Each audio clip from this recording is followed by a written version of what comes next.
celebrando la gala aniversario de las asociaciones que están federadas, AEDIVA, AESABA, AEPAP, EJUBA,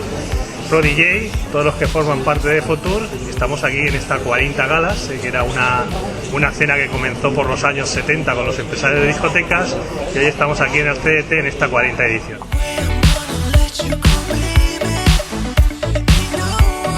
El motivo es una excusa para vernos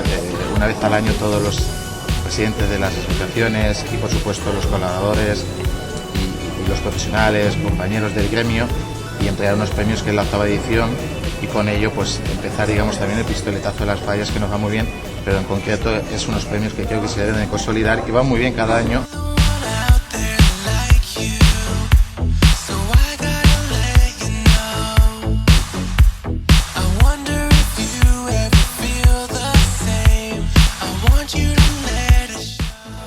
Como he dicho en el discurso, nunca había visto este salón tan lleno de vida, unas profesiones tan diversas, 21 premiados, 21 profesionales que hacen grande el turismo. Y bueno, un sector muy reivindicativo, pero porque aporta muchísimo al turismo de la Comunidad Valenciana, un sector que está viviendo un gran momento turístico en cifras, pero es verdad que la realidad hay que apoyar a la gente que lo hace posible, todos estos profesionales de distintos colectivos, que hoy han dejado bien claro aquí que tienen mucho que aportar, pero también tienen necesidades y la administración tenemos que estar apoyándolos. Y un mensaje que me haya quedado claro por sintetizarlo es que el sector complementario nada, que ellos son el turismo y así tenemos que verlo.